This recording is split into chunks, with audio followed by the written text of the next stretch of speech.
Welcome to వీధి నిజం TV. ఇది పక్కా తెలంగాణ ప్రజల గొంతుక. ఈరోజు ఈ వార్త చెబుతున్నప్పుడు మాటలు రావడం లేదు, గొంతు బిగుసుకుపోతుంది. ఒక పసి పాప, ఇంకా అమ్మ అని కూడా సరిగ్గా పలకని వయసు, ఆట బొమ్మలతో ఆడుకోవలసిన చిన్న చేతులు, అమ్మ ఒడిలో నిద్రపోవలసిన అమాయకపు ప్రాణం. కానీ ఆ పసితనాన్ని కూడా చూడలేదు ఎవరు.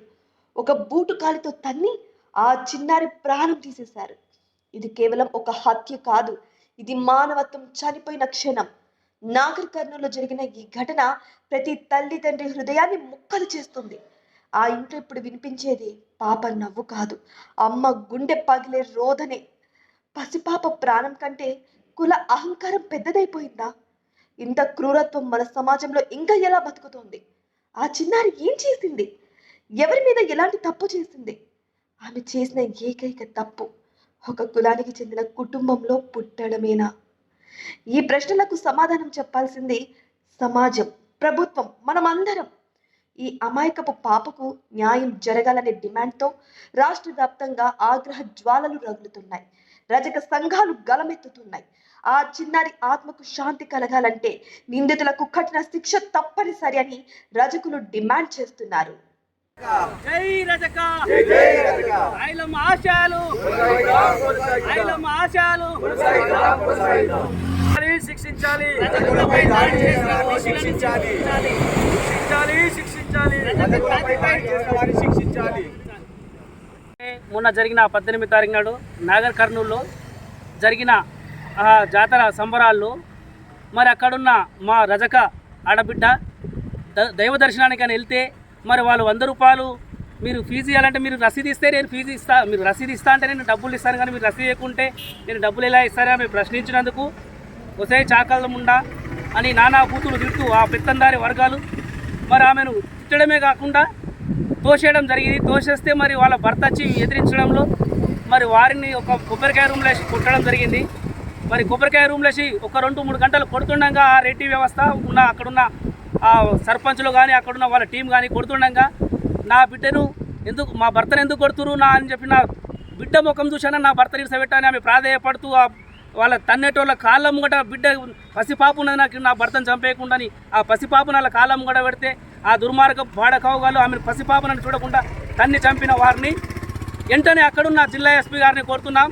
మరి ఇట్లాంటి వారిని వెంటనే కఠినమైన శిక్షలు వేసి మరి వారిని కారాగారానికి పంపుతారని చెప్పేసి లేని పక్షంలో అది సరైన విచారణ చేయండి. మీరు లేని పక్షంలో యావత్ తెలంగాణ జాతి, మా రజక జాతి మొత్తం మేము సహాయ నిరాకరణ చేయడానికి సిద్ధంగా ఉన్నాం. మరి బంధువులు రస్తరోక చేయడానికి మేము సిద్ధంగా ఉన్నాం. అన్ని ఎస్సీ, ఎస్టీ, బీసీ, మైనారిటీ అన్ని కుల సంఘాలను చేసుకొని అక్కడ ఉన్న మా రజక జాతికి, మా ఆడబిడ్డకు, మా పాపకు న్యాయం జరిగే వరకు మేము ఉద్యమం చేస్తామని హెచ్చరిస్తున్నాం. అక్కడున్న పాప కుటుంబానికి మరి 1 కోటి రూపాయలు ఎక్స్గ్రేషన్ చేసి చెల్లించి మరి ఆ కుటుంబాన్ని ఆదుకోవాలని ఆ తెలంగాణ ప్రభుత్వాన్ని మేము కోరుకుంటున్నాం. లేని పక్షంలో మేము ఒక కార్యాచరణ ప్రకటించి యావత్ తెలంగాణ మొత్తం ఉధృతం చేస్తామని కోరుతున్నాం. జై రజక, జై రజక, జై రజక, జై రజక. 18 తారీఖు నాడు నాగర్ కర్నూలు జిల్లాలో కుమ్మెర గ్రామంలో శ్రీ మల్లికార్జున స్వామి బ్రహ్మోత్సవాల్లో మా రజక జాతికి చెందిన ఆమె దర్శనం చేసుకోవడానికి పోతే 100 రూపాయలు టికెట్ తీసుకునే రావాలి, లేకపోతే రానియమని అంటే మీకు ఎందుకు ఇవ్వాలి అని మా బిడ్డ ప్రశ్నించినందుకు తక్కువ జాతి దాన లంజముండ చాకలి లంజముండ చాకలి లంజ గొడగ మీరేంద్ర వచ్చి దర్శనం చేసుకునేది అంటూ ఇష్టమున్నట్టు అక్కడ కొబ్బరికాయలు నుండే రాడు తీసుకొని కొట్టడం జరిగింది. అయ్యా కొట్టకండి, పాపం చిన్నపిల్ల ఉంది, కొట్టకండి అని చిన్నపిల్లని చూస్తే గూటుకాలితో తన్నిన క్రమంలో ఆ చిన్న పాప చనిపోవడం జరిగింది. 2 నెలల పసిగుడ్డు మౌనిక. అంటే ఈ సమాజంకి ఏం మెసేజ్ ఇస్తున్నారు? అసలు ప్రభుత్వం ప్రజాస్వామ్యంలో ప్రభుత్వం నడిపిస్తుందా లేరా? అసలు ఇదేంటిది ప్రజాస్వామ్యం? సీఎం రేవంత్ రెడ్డి ప్రజల పాలన అన్నాడు, ఇదా పాలన? అంటే అక్కడ మీరు రెడ్డే, ఇక్కడ మీరు రెడ్డిలే. ఇప్పటికీ కంప్లైంట్ ఇచ్చి 4 రోజులైంది, ఇదివరకు ఎఫ్ఐఆర్ బుక్ చేయలేదు. అంటే రెడ్డిలకు తొత్తుగానే ఉన్నది కదా ఈ గవర్నమెంటు. అంటే అగ్రవర్ణాలు ఏ దాడులు చేసినా పట్టించుకోరు. అంటే మీదే రాజ్యం రెడ్డిలని వాళ్ళ కొమ్ము కాసులు అక్కడ ఉన్న లోకల్ ఎమ్మెల్యే కూడా, అక్కడ ఉన్న ఎస్ఐ, సిఐ కూడా కంప్లైంట్ ఇచ్చేది వరకు ఎఫ్ఐఆర్ చేయలేరు. దీన్ని మేము తీవ్రంగా ఖండిస్తున్నాం. యావత్ తెలంగాణ రజక సోదరులకు ఈ వేదిక నుంచి ఒక పిలుపిస్తున్నాం.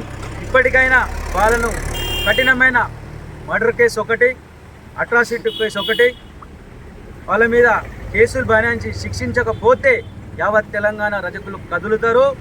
అసెంబ్లీని, సీఎం ఇంటిని ముట్టడిస్తాం. దానితో పాటు ఇక నుండి ఏ రాజకీయ నాయకుని కూడా బట్టలు ఉతకడం కానీ ఇస్త్రీ చేయడం కానీ జరగదు. ఈ తొందర నిర్ణయం తీసుకొని గవర్నమెంట్ తగిన న్యాయం ఆ కుటుంబానికి 1 కోటి రూపాయలు ఎక్స్గ్రేషియా చెల్లించాలి. లేని పక్షంలో యావత్ తెలంగాణ రజక జాతి మేల్కొంటాం. అన్ని ఎస్సీ కులం, బీసీ కులం, అన్ని కులాల మద్దతుతోటి, కుల సంఘాల మద్దతుతోటి కంపల్సరీ తీవ్రమైన చర్యలు రేపు రాబోయే కాలంలో బంద్ కూడా ప్రకటిస్తాం. అన్నిటికీ సిద్ధంగా ఉండాలి. ఆ కొడుకు సర్పంచ్ తుకారాం రెడ్డి వాని ఖండ కౌరం అని కులం పేరుతో దూషించినాడు. వాడు శ్రీనివాస్ రెడ్డి, సతీష్ రెడ్డి, మధురెడ్డి అందరు రెడ్డిలే. అంతా చూస్తున్నాగా ఎంత ఘోరంగా పసి కూనండి 2 నెలల పాపను చంపేయడం. వాని ఎంత ఖండ కౌరం, వాని వెంటనే శిక్షించాలి. లేని పక్షంలో పెద్ద ఎత్తున ధర్నాలు, రస్తారోకోలు మా రజక యావత్ తెలంగాణ అన్ని కుల సంఘాలతోటి అసెంబ్లీ ముట్టడిస్తాం, సీఎం ఇంటిని ముట్టడిస్తాం. ప్రభుత్వాన్ని డిమాండ్ చేస్తున్నాం, కంపల్సరీ శిక్షించాలి, 1 కోటి రూపాయలు ఎక్స్గ్రేషియా ఇవ్వాలి. జై రజక, జై రజక, జై రజక.